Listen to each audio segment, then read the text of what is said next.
Bledsoe was arrested. Patrick Montgomery was in court. Jonathan Manapa will stay in federal custody. No, I don't take responsibility at all. 53-year-old Pennsylvania resident Kenneth Grayson took part in 2 violent Trump rallies in the lead up to January 6th, and he bragged about this on social media. In a November 2020 Facebook post, along with videos of his time at one of these Trump rallies, Grayson wrote, quote, "Some sit on the couch, talk shit and judge, and don't stand for shit. Some get on the front line. I know where I stand with the million others here, and fuck Antifa." A couple days later, someone asked Grayson on social media if he got to, quote, mess anyone up at the rally. And Grayson replied in part, quote, "We were smashing, bro. Went to the van I rented and geared up. Had to leave at 7 p.m. though. It wasn't really bad yet. I was beating commies with a flagpole I picked up." And then he added, quote, "I left one unconscious, so I did my little part and got the fuck out before I got arrested." On December 20th of 2020, Grayson sent an image of a January 6th invitation to a Facebook contact. And the image showed Trump. He was pointing at the camera, and it read in part, quote, "Take back America," and quote, "Be there, will be wild." Then on December 23rd, Grayson urged another contact to go with him to DC. And when the other person expressed a little bit of hesitancy, Grayson responded with a bunch of complaints about people being all talk and no action. And he said that he was, quote, "on the front line every time." He also threw in a homosexual slur, of course, and then he wrote in all caps, quote, "I'm there if Trump tells us to storm the fucking Capitol. I'ma do that then." Grayson then messaged another friend, and he stated in part, quote, "We might be there doing street battle." He also noted, quote, "Cops don't arrest anyone." And he said that you can, quote, "smack people on the face and they look the other way." And this is exactly why Trump's terrorists thought they could do whatever the hell they wanted on January 6th, because cops treated them like spoiled little brats for 4 years of Trump's presidency. They had zero accountability, zero consequences. Anyway, Grayson also told the friend that he purchased tactical gloves to take with him to DC. And on January 6th, he was seen within the restricted area of the Capitol grounds. And he later admitted to the FBI that he heard flashbangs, he saw tear gas, he witnessed physical altercations with the police and Trump's mob.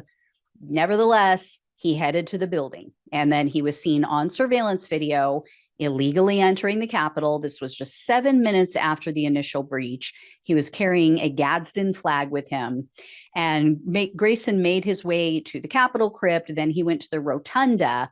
And while he was there, he took part in pushing along with others against a line of officers. So he was toward the back of the crowd, but he was lending his weight and he was pushing on the people who were pushing against the police. So in total, Grayson was inside the Capitol for approximately 45 minutes, and he was arrested on January 26th of 2021, and he was indicted on charges of obstructing an official proceeding, entering a restricted building or grounds, 2 counts of disorderly conduct, and parading in a Capitol. In September of 2022, Grayson pleaded to a completely different crime. He pleaded guilty to civil disorder, and this was due to some superseding information that the prosecutor obtained.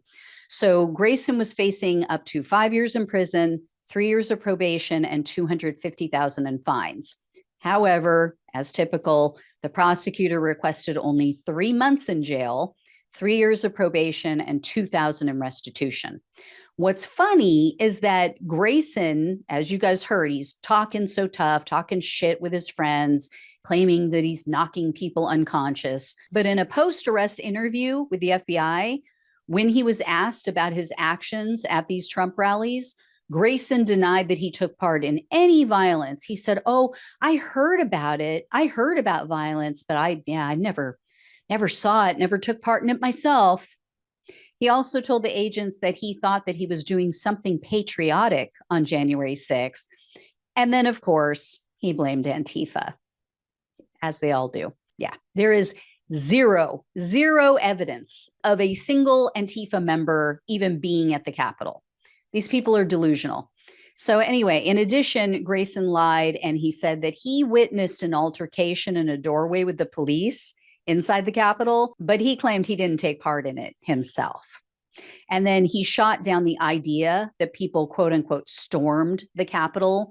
He said that, oh, well, they should have put up barriers to keep people out.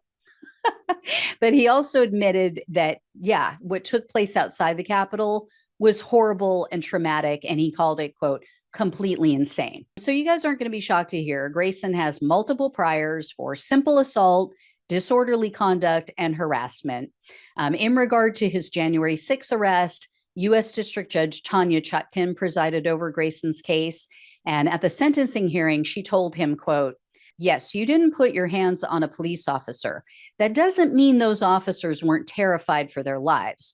There's no mob without numbers. You were part of a mob. You should not have been there.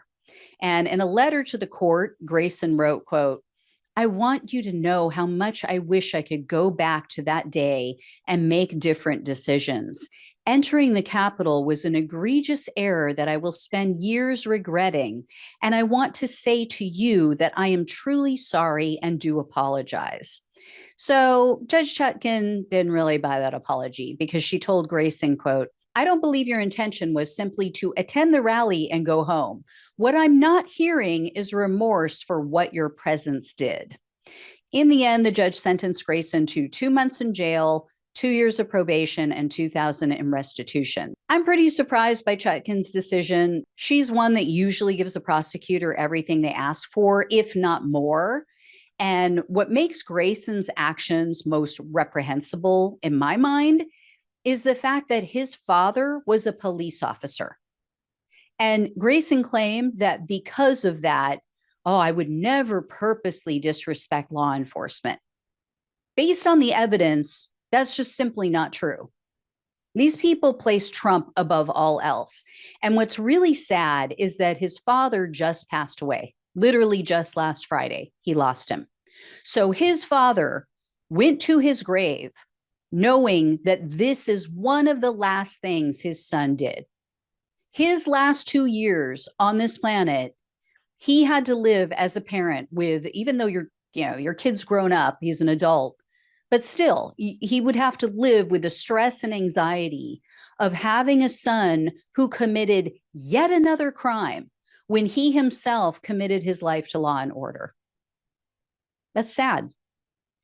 So anyway, guys, if I hear any more, I'll let you know. Thanks so much for watching and listening. Please like, share, subscribe. Please donate or become a monthly supporter through Supercast. It really helps to keep the show going, and I greatly appreciate it. Thank you all so much again. Take care, and I'll talk with you soon.